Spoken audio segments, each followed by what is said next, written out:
What are you most concerned about, even with the confidence that they're trying to put forward with the raised dividend and the new contracts? Well, coming into this quarter, it looks like they were a little light on sales. We know that the Cerner acquisition that they did was going to boost sales around 18%. So they're kind of relying on that on the top line. It looks like their cloud services and license support revenue was actually beat slightly at $8.92 billion. So that was a positive. That's about a 16 to 17% growth rate year over year.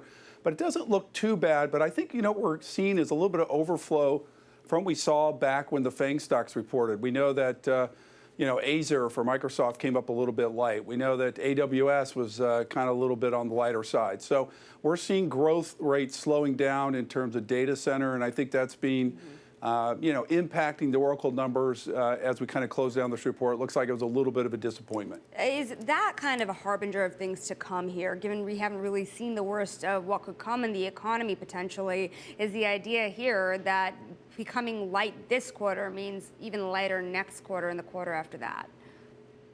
We know that IT spending is slowing down. We know that projected growth for technology stocks this year is negative. And we expect things to slow down from the pandemic years that were such a huge blip on the upside. So I think this is just kind of a slow grind, Sonali, where we're just going to have to grind through these next couple of quarters. Next year, projected growth in terms of technology, in terms of earnings, is about 14%. That'd be in 2024. Yeah. So I guess we got a couple more tough quarters remain. And then next year, obviously, we're optimistic things are going to pick back up again when the Fed hopefully pivots and starts going the other direction in terms of rates. Well, keep hope alive, as someone once famously said. Dan, I am curious here, just looking through this and some of the statements that the company is making, they talk about this idea of accelerating new healthcare contracts. Obviously, this appears to be tied to the Cerner business here. Based on your own analysis here, you think that's a realistic statement coming out of them? Yeah, what they're trying to do with Cerner is they're trying to kind of automate them onto the cloud. They're trying to expand internationally. So a big part of this story remain going forward is going to be their ability to cut costs, right, after that big deal. It was $28 billion acquisition. So I think that's going to be part of the color coming into the conference call. We'll get that at 5 o'clock.